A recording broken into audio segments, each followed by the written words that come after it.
Hey, Hound Dogs, I'm David Hankins. I'm Paul Hankins. I'm Trevor Hankins. I'm Julia Canon. I'm Rachel And the Wells. dark is Jen Moreno. Coming on here. Okay, so before we get going, hold on a second. So we're here to, tonight is, Keep going. oh, I've upset Paul. Tonight is book club, and we're doing Scott Pilgrim, Volume 1, which was Rachel's suggestion. Let's go. Hey. Oh, look at you with your color edition. All right, look at that. So before we get going, though, Rachel had a birthday yesterday, Oh my god, I forgot. What, I did? and Oh. we have a little. I'm so sorry. Oh, Aw, look at that. So if you blow really hard, Aw. it'll blow it out. There- Oh, Oh, I did it. anyway, hey, there you go. Yeah. So First happy try. My wishes birthday! are granted. Thank you. They'll enjoy the red cupcake Yes. in your. We'll think about you as we enjoy it. But I wish. I'm so sorry. I was gonna message you. You died Nah, from you're good. did you think fun? I did. Went downtown. Ate at a restaurant. Wow. Okay. I mostly worked. Huh. It was a good day. Okay. Good. it. Yay, that's good. So I just wanted to make note of that before we get going. So we're here to talk about Scott Pilgrim, Yes. which was written by. Bryan Lee O'Malley. So Rachel, why was this your choice? I think we were talking over what book I was gonna pick, and Paul mentioned it, or Oh, And Paul, I it see. occurred to me, it's all Paul, man. But it occurred to me how much of a mainstay it is in modern American comics. Yeah. So I figure we had to at least, even if most of us.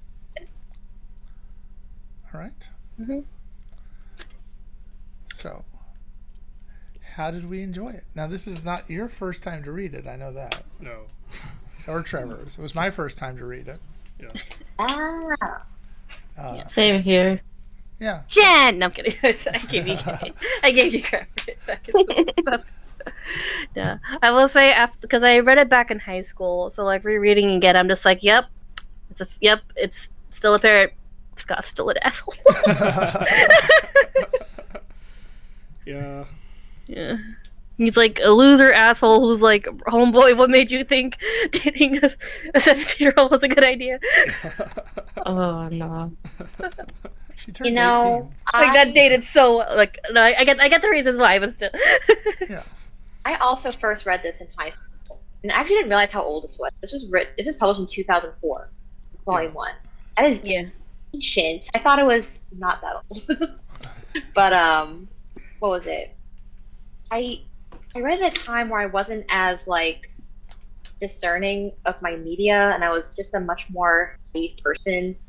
Now that I'm looking back on it, one, the art is a lot rougher than Yeah. I remember. Yeah. I think it's bad. It's just I remember it being more I don't know. But I can also see it looks a lot like my own art, my own inking. So I guess that's where that came from. But yeah, it's like Julia said. Scott is an asshole. I mean, I knew he was a loser back then, but looking before when I read about this 23-year-old, I was 16. And I was like, wow, he's in a band. Yeah. And now I'm 29. Oh, he's in a band. 23-year-old. Yeah. You kind of suck. Yeah. I was gonna say with the art, you can already see a difference between the original black and white volume cover and then the color version cover. Yeah. I sometimes had trouble distinguishing characters based on the drawing of them. You know.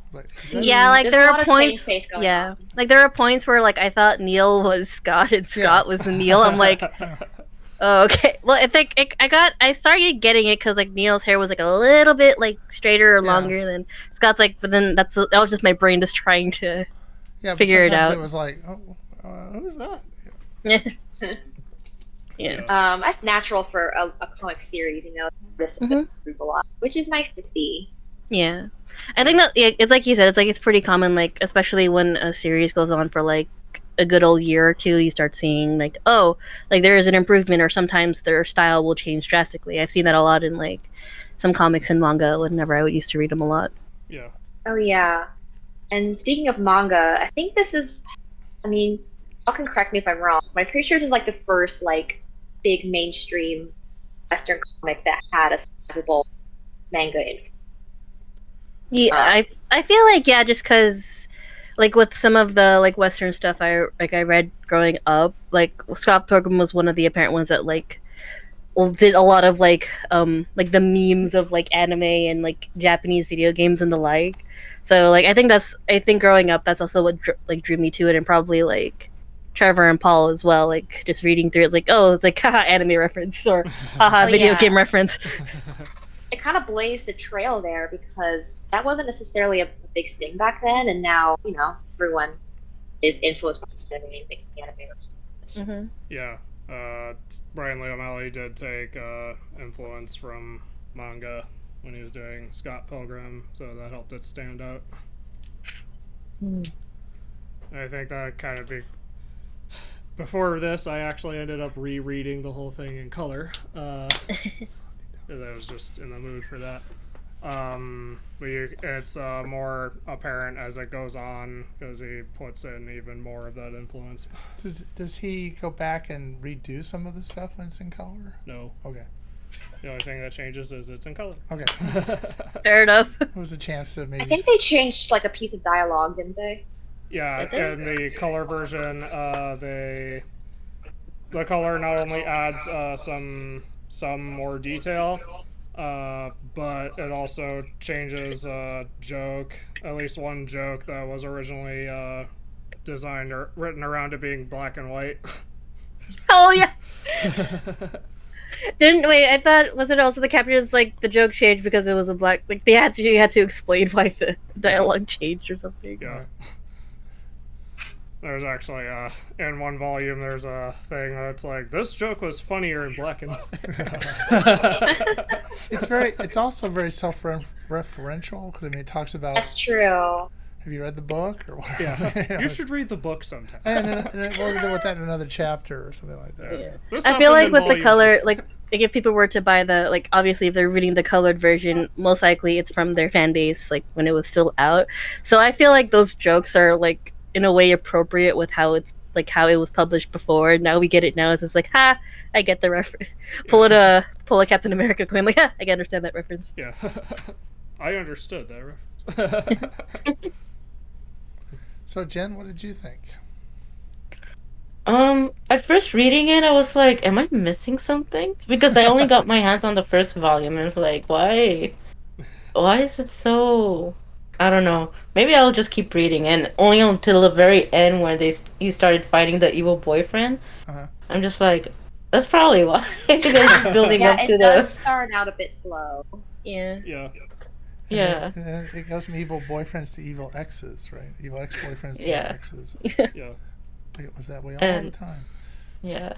And also the art style too. I thought it was a lot more polished, a lot more round, like it was with the Fairly Odd Parents, where you see the show a lot more round and a lot or square, final lines. While I read it now and it's like, oh, I'm misremembering then.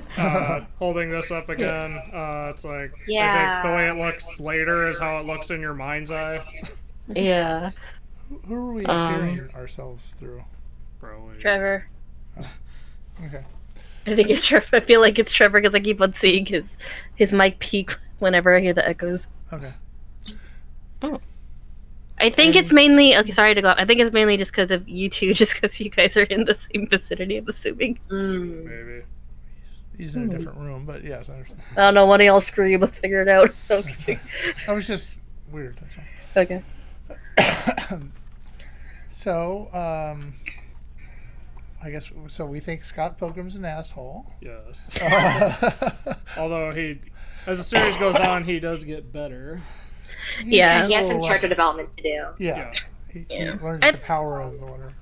He knows the power of self-respect. Yeah. Although in the comic, it's the power of understanding. Yes. ¿Por qué no los dos? No. But yeah, in the movie, it's the power of self-respect. And then there's so I guess what do we think about Knives as a character? Seems like just kind of a racist stereotype. Kind of. I mean, it's very much a subject of its time.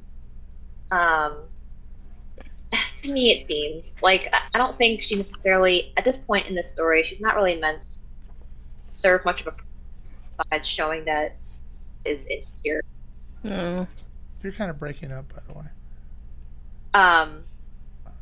To me, it seems like she's at this point in the story, she's only really there to show that Scott is insecure and then be cheated on. Yeah. Yeah. So I'll say in the movie, I liked that character a lot. Yeah. But I think the person that played the 17-year-old was like 30 or something. But in the movie, Also, one of the examples of the Asian stereotype character that gets her hair colored. Yeah. I'm sorry, say what? I forgot about that. She's an example of the stereotype of the Asian girl that gets her hair colored. Yeah. I will say though, the whole the reason why she dyed her hair, I feel like that's just like a universal mood of why she did it in the first place. It's having like a freaking mental breakdown. I was like, you know what? That's not even an Asian thing. That's just normal to me. I totally did not have a blue hair era. I swear to God, no. You're just not punk enough. Sorry. Right. I don't have the Join the face for club. it. I don't have the face for it. And then there's Kim, the drummer. Yeah. Yeah.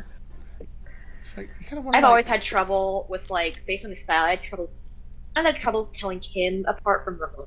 Same. It's like you would have to look at the. I feel like you either have to look at the style of their clothing or at least the fringe of their hair most of the time. But I think freckles on it is what sets it yeah, apart. yeah. But I think it's because when you're reading, it's at first glance, I'm like, who the hell are you? And then you see the freckles. Oh, okay, hi Kim. Yeah, but that's part of the art is sort of you have to work sometimes against the art in a way to figure out what's going on. I guess it's like Bryan Lee O'Malley, especially early on, had that syndrome where it's same face. But where it's an artist only has so many faces that they can draw, so you have to rely on clothing and hair. she always seems to be kind of angry. Kim, Yeah. Kim. Understandably so. I feel like if you're a drummer, that just kind of comes with it. What? Yeah, I feel like if you're a drummer, it just kind of comes with it. Yeah. Being angry. That's very being I don't know. My dad seems like a pretty chill dude. Okay. Well,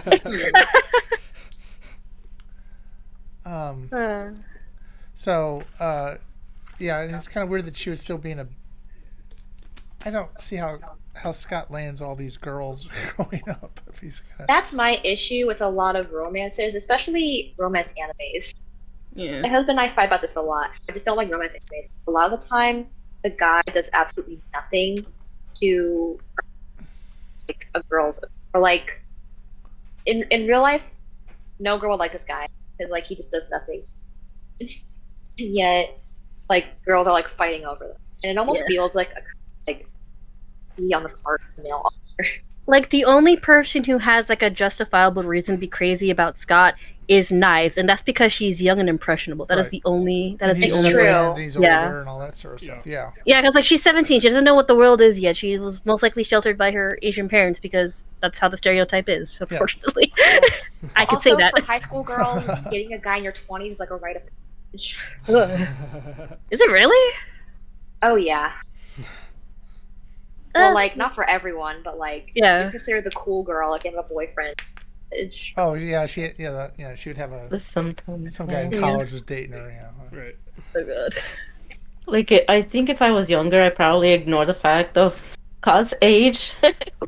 Glance it over. It's okay, what if, and just forget about it. I think Yeah. so. Will.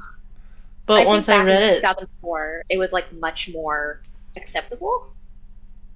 Yeah, I think that's kind of the down part of I guess reading stuff that was published back in 2004, 2005, because obviously things aren't always going to date well or age well.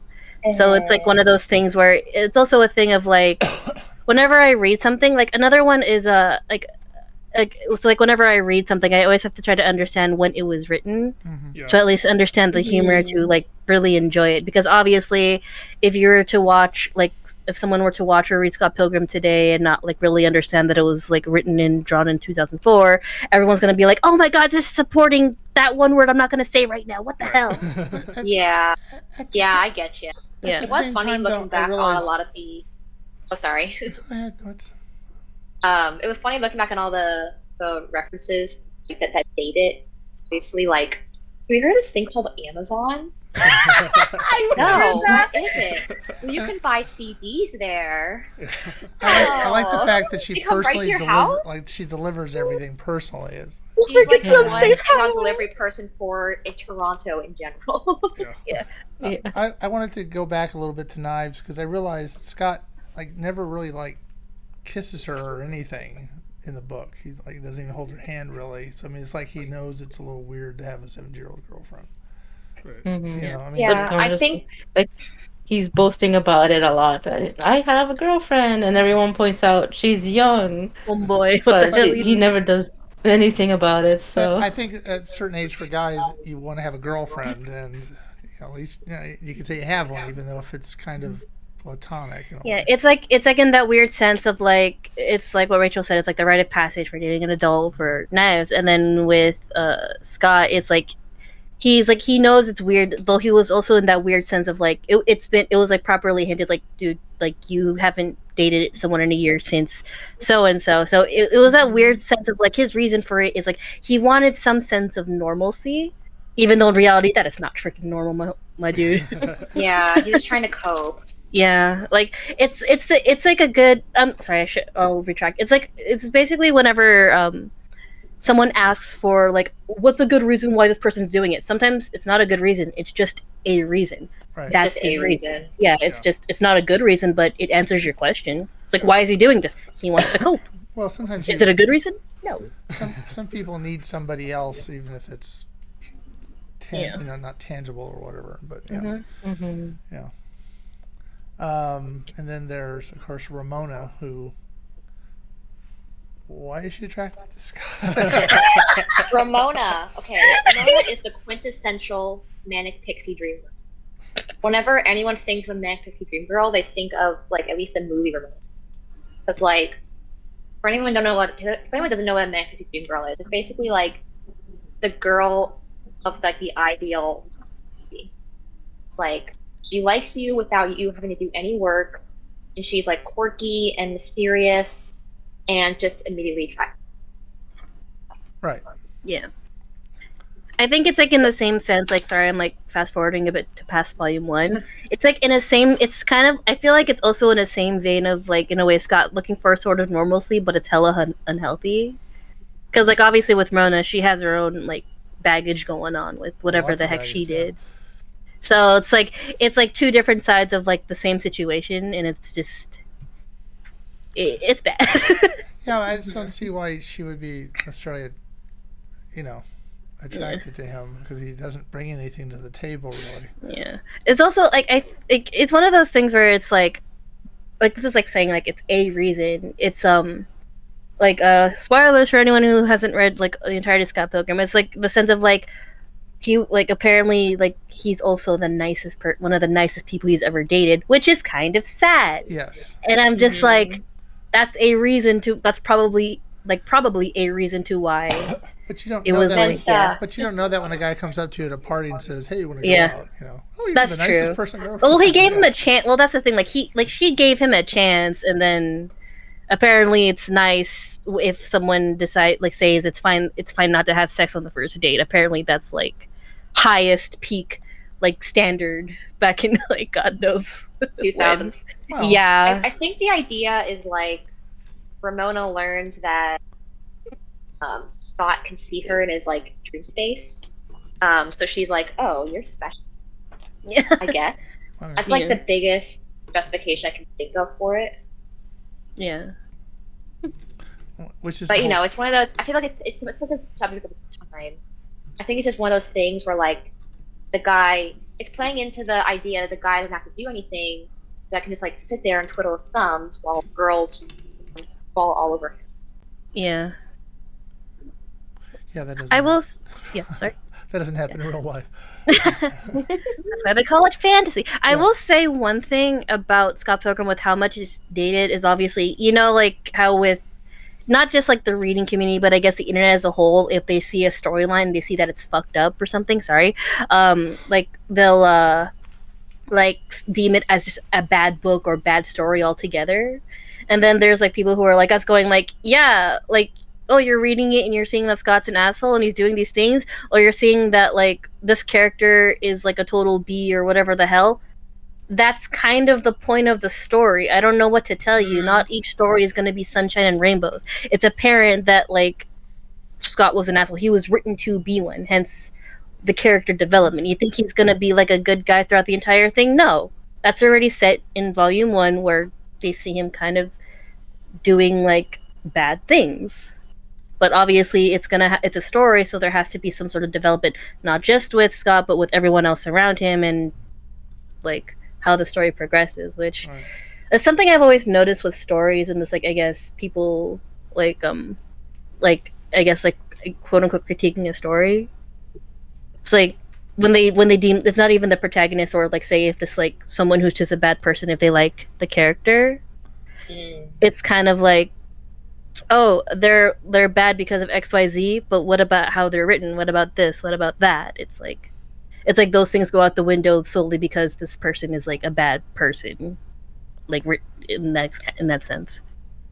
Okay. I was rambling. Yeah. What was I saying? Oh, sorry. I think I'm with you in that I don't think the story has to be perfect or even good for you to like it. Yeah. And like even if Scott Pilgrim's story is bad, it's still like an enjoyable comic to read. Yeah. For a variety of reasons. Like one thing I'm thinking about now is it's a good example of magical realism, which is the idea is like the world is like the same as ours, like grounded in reality, except for like a few things that are like weird. And it's never explained why they're weird, they just are. Like, in Scott Pilgrim's setting is more or less normal Toronto until like the evil ex-boyfriends like come down from the heavens and they start duking it out and there's a musical number. Yeah. Well, that's Toronto though. Okay. That's a good point. Let me ask my Canadian friend real quick. Okay. I guess something I want to mention with the story is that with Ramona, it's clear that throughout the story she kind of has her own baggage to deal with as well. Yeah. Right. Which are those? Yeah, so she's 7 X's. imperfect as well. Oh yeah, but it's just she seems more. She seems to have more on the ball than he does. Yes. And she's made decisions to change her life, which she's hoping for the better. I mean, she moved from New York to Toronto to try to get away from, Gideon and all that. And she's making decisions. Scott just sort of seems like, do you have a job? Oh, no, and he's sleeping on the bed with a friend, Yeah. And that's a weird little relationship that is. But his friends also constantly call him out. Yeah. Yeah. And I feel like though that's a good homophobic like sense jokes. of friends. In this comic. What? It's so 2004. All the homophobic jokes. Like wow, it was a different time. It wasn't even that long ago. Yeah. Well, yeah, but but he's what's his name? Wallace. Yeah. Wallace. Okay, I knew Wallace was in there. He's as a character, he's pretty likable because he's got kind of this sort of little edge to him, and he kind of he's sarcastic, and he kind of tries to push Scott to do something. Yeah. It's like, homeboy, get your shit together, please. Yeah. Get the fuck out of my house. Sorry. Basically, like his guardian throughout at least for the first volume, he's like, quit with the girlfriend, or like, what do you want to do? Like, even though he's like basically giving him a living space and whatever he needs, he's still like actually being a parent and taking care of him. Like, decide on something. Yeah. I mean, he's not Kind a of bad. funny. Wallace kind of plays the part of the straight man, but he's like. Wow. I love the irony of it's like you're not wrong. Yeah. I like Wallace too, Yeah, and not just because he has the same last name as me. So that's part of it. Is he related? No. I wish. I feel like we all like at these need like a Wallace Walls in our lives to just get our shit together. I agree. Yeah, so I think he's also really good to, he's really good to Scott, and Scott doesn't necessarily give anything back. Yeah. Scott's kind of a taker in the first volume. Freeloader, yeah. You kind of feel like he got together with Nice because she could afford to give him a bus pass or something. I don't know. Maybe. I don't know. Where was I going with this? I remember like there was another point with Wallace as well. It's like he's like that good like crossed with like morally gray. He's not necessarily telling him to make a specific choice, but he's telling us like, dude, you have to like stop being indecisive and just be like decisive. Make like a if choice. you really want this, it's like in the movie, you got to step up your game, Scott. Break out the L word. Lesbian. The other L word. Lesbians. So he's basically going like, well, if you want to do this, you got to do that. Stop being a little baby about it. Jesus. Yeah. And then sleeps with Scott's sister's boyfriend. Yeah, well. that part was funny. Messed up but funny. Yeah. It does well in the movie.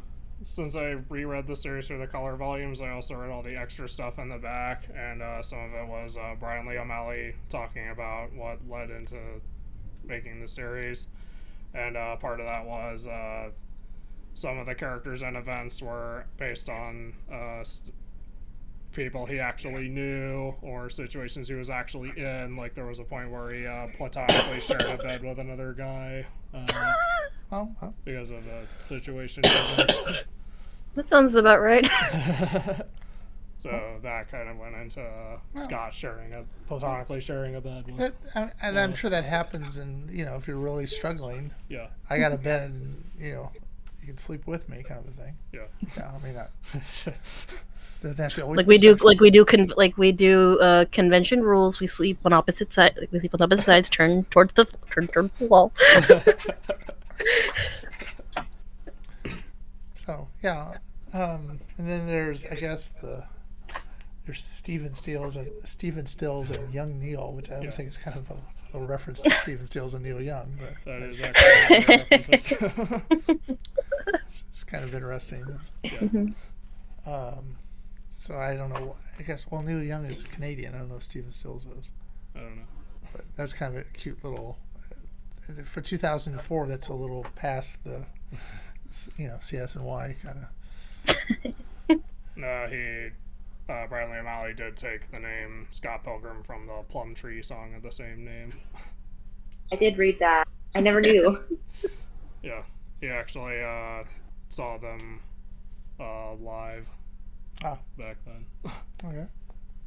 So Plum Tree was like pretty unknown at the time, and he found their CD, so he really got into them. Have you listened to them? What? Have you listened to them? I have not. Oh, I'm just curious. I think we should. Yeah, we should be playing them in the background right now. So this won't be on YouTube. Yeah. Another interesting thing is in the color version, he actually shared the original pitch. Oh wow! Oh, cool. And in the pitch, it does mention he wasn't actually sure at the time he put out Volume 1 how many volumes it would be. He was like, the obvious answer is 7, but I can probably do it in less. I did it in 6, so. Yeah. Well, the Karinagi twins kind of. Yeah, I'm trying not to get too far ahead of ourselves talking about Volume 5, Yeah. But anyway, it was interesting reading the extra material because it also gives insight into what he was thinking at the time. Right. So I assume, it's based on people, his own life in a way. Yeah. Yeah. Yeah.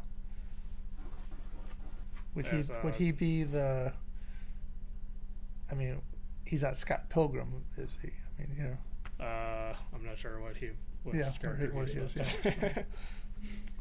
Interesting to find that out. Yeah. We should have him on the show and tell us. Because I'm sure he's just waiting for the call. All right. Anything else anybody wants to say? At Comic-Con, we actually met Bryan Lee O'Malley. Right. Cool. He signed. Oh. Yo, that's rad. I want to think that the reason why we thought like the book was a bit more polished, like don't quote me because I could be 100% wrong. Like maybe we thought it was more polished because of like how much traction say maybe the movie got, especially with that trailer that was fully animated. Yeah. And then on top of the video game, and obviously like maybe that. I'm just trying to think about maybe like obviously when we first read something for the first time we think it's like amazing or something, and then read it years later, obviously we start seeing little kinks because like we got older. Yeah. But I also want to think that like maybe we just thought like it was a bit more like clean just because of how we saw like how like the reason like everything after the book was made, like say the movie, the trailer for that, the video game, Kind of like all that good stuff. The best comparison I can think of at the top of my head is like when Kingdom Hearts HD came out. It actually looks better than the original Kingdom Hearts, but in the back of your mind, you think that's what the original Kingdom Hearts looks like. I know. Yeah, but whenever I play a remastered game, I just think like, this is just what the game looked like to me back then. Yeah. Yeah. Really, like, what? And I look back on the Nostalgia. actual game, and I'm like, hey, whole life has been a lie. Especially loading Yeah, times. it's bad. Yeah. And Yeah. then- Oh yeah. and No, then because the I got PS that. No, I got that revelation with off topic, like Resident Evil 4, where I was playing it on my PS2, and then I was trying to get from one room to another. I'm like, I can grab water and come back. The movie itself, I don't think was a huge success. when I Yeah, but like a lot, like No? I think like a lot of like jokes and memes came out of it, to say the Possible, least. but I mean, I don't think it Yeah. was like a runaway box office Yeah. smash. True, but I think it was like, critically, yeah. people love it. yeah. Well, critically, and I think when they make a movie, they're going, "Oh, I hope the critics like it." I think they're hoping they make a lot of money. I off do of it. remember witnessing. We saw the movie in the theater originally, and I remember in real time it was like no one really saw it, and then it got bigger later when it came out on home video because of like positive word of mouth. Yeah. So Yeah. The from story there, of so many classic movies. yeah. Yeah. So from there, they're able to actually make their money back. Right. Like I guess for like I guess a good reference for this time is like how Among Us was like how the game Among Us was nothing and now everybody wants to play it. During the It's pandemic, true. it was everywhere. Among Us. So just, That's right. Is anyone gonna be watching the anime? It's I'd coming love out to. next month. Huh? Oh wait, it is. Yeah. Oh yeah, it is. Yeah. Yeah, so yeah, because it's coming out on Netflix, right? Right. Yeah. Hell yeah. They got the entire movie cast. And instead of That is delivering wild Amazon, to me. she delivers Netflix CDs or DVDs, which they don't do anymore. Yeah. Really? back That's in- funny. I guess Amazon's a competitor, technically. I guess I'll briefly mention the Scott Pilgrim movie is still currently my favorite movie ever. Aw. Is it the simple answer is it has everything. It does. It really goes hard Yeah. when it didn't have to. And like We watched the movie before reading the book. yeah. I did. Yeah, we actually saw the movie first and then we went back and read the comic. So If we're going to talk about, I think the movie takes the story and condenses it really well. yeah. Because Yeah, especially with especially with what was there at the time. Because if I'm correct, the movie was made even before the book ended, right? Yeah. Right. But it just seems Yeah. to me like there's like a lot of characters that kind of come and go in the story, and they don't really have I don't think really have a purpose besides just sort of showing back, history or whatever of Scott. Yeah. I mean, it's just I think the movie does a really good job of taking this and sort of making it into a good movie. I think Yeah. if it was just like the book, it would not be as good, I don't think. I feel like that happens a lot though with movie adaptations of like books and like video games and stuff. Like obviously it's like a lot of stuff is going to be hashed out, whether if it's because of time Yeah. or maybe like the writers' room. There were certain stuff the writers wanted to put in there, but because of big people, they're saying like, "No, we got to do this" or something. Yeah. Yeah. So it's. Sometimes I talk about it with y'all or with someone else. Like, have y'all noticed movie adaptations of like works that aren't finished yet always the best. Like there's Scott Pilgrim, there's Akira, Yeah. there's another one that I can't think of. Well, like that's two. Yeah. It's weird that it happened twice. Yeah. But it happens a lot. And that's a real trend there. Yeah. As while we're still on Scott Pilgrim, I also played the video game on PS3 with all the DLC, but then I later got the physical re-release. Oh. Hey yo.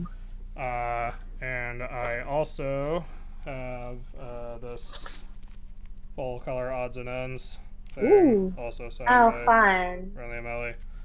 I will also mention all the stuff that's in this was reprinted in the color volumes.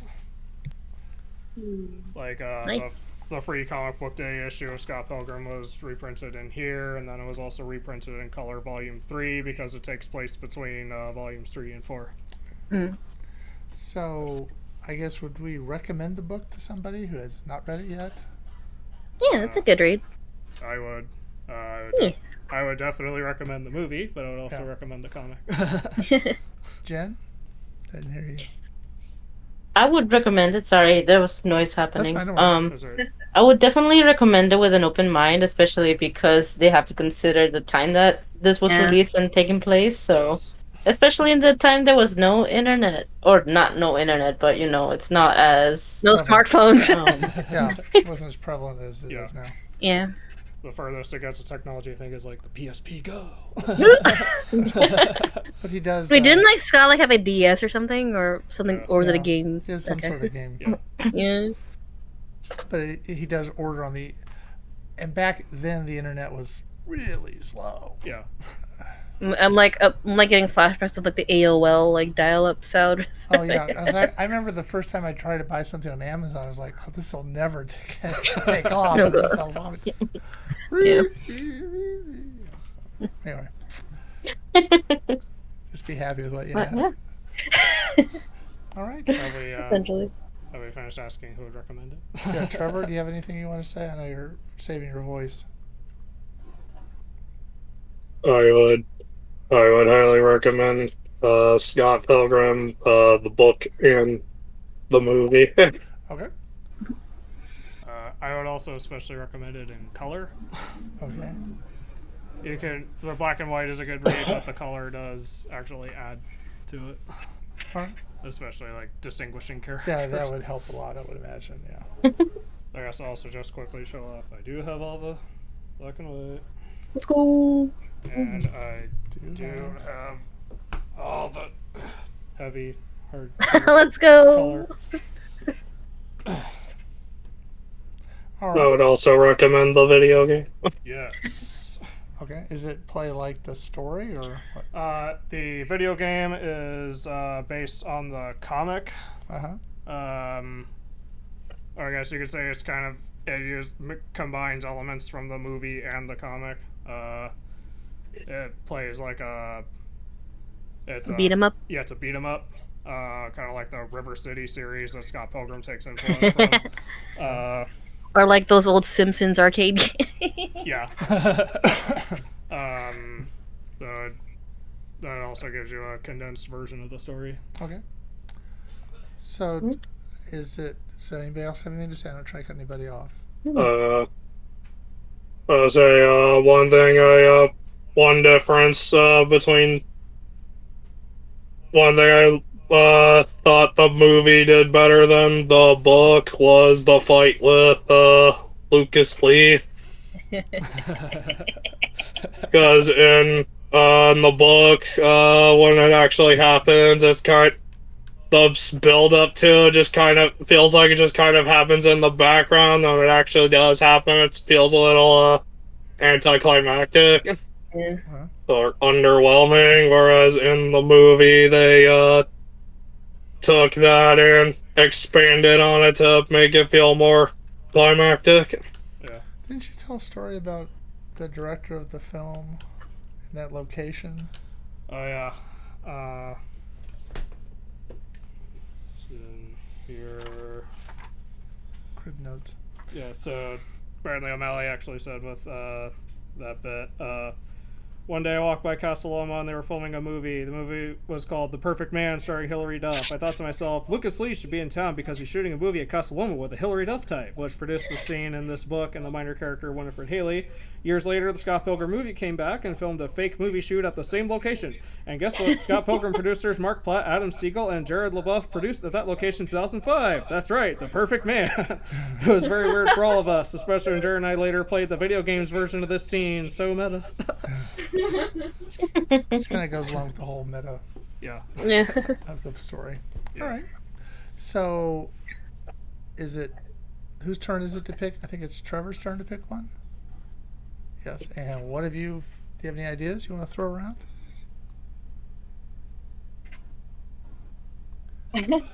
Which is hard, I know, because he's I have 3 options. okay.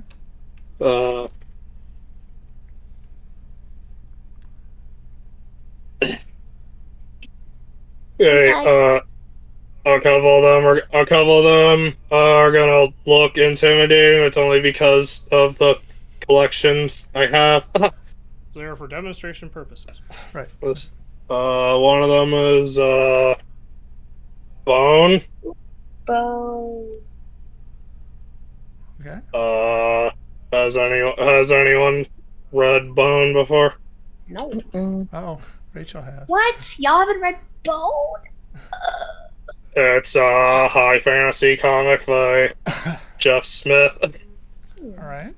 I have the all-in-one edition, but would be like it would just be like Bone Book 1. Okay. Yeah, hang on, I think I found it. We haven't decided on it yet, so don't put it trouble. I know, but doesn't So it look. Another thought was Secret Reverse. Was fighting. Yeah, it's Older man. Secret Reverse is by Kazuki Takahashi, the creator of Yu-Gi-Oh! Ooh. Oh, what? Yeah. How did I It's not know this? I didn't It's, know he made Marvel. it's a manga, but it's made in the style of a Western comic. Okay. Oh, cool. That's awesome, actually. It also like reads from left to right. Yeah. Oh, neat. That's gonna throw me off a little. I believe he was actually approached by Marvel to do it. Oh, that's interesting. Oh. Nice. The other thing was Usagi Yojimbo. Ooh. By Stan Sakai. I haven't read it, but like I figured it'd be a good choice. With how long Usagi is a long-running comic by Stan Sakai that's set in feudal Japan. Right. The size is intimidating. The overall size of the work is intimidating. Looks intimidating. Trying to say it right. But it's written in such a way that you can jump in at like almost any point. Yeah, you can. I was thinking specifically of book 12, which is the grass cutter story, because it's a famous arc. Yeah. Okay. Interesting. Have you found that, Julia? Yeah, I believe so. I vote for Bone because that was my favorite childhood comic. I'm I down. think everyone should read it. All right. I'm fine with it because we own it already. Jen? I think y'all should read all of it, but like just one. Yeah. Well. I was thinking of Bone too, Okay. Yeah, I saw the cover of it. It looks cool. because I was kind of leaning to the Kazuki, but it's like, we'll leave that for another something else. Alright. All right. So Bone. Yes. We'll regroup on when we'll actually have the next. It's already in my cart. All right. So There number is- 12 will be Bone Volume 1. All right. Or Book 1. All right. So, phew, that decision made. Yeah. All right. I already sent the link. The decision's already locked in. Okay. Thank you. You must buy it. All right. So if you're watching this on YouTube later and you like this, leave a like, subscribe if you want to see more. And leave a comment below if you have any opinions about Scott Pilgrim in any form. Right. If you made it this far, comment subspace. Okay. So We haven't got any comments so far. Anyway, so until next time, I'm David Hankins. I'm Paul Hankins. Trevor Hankins. I'm Julia Canon. I'm Jen Moreno. I'm Rachel Wells. You've been on the air with Power Squared. Bye. Yay!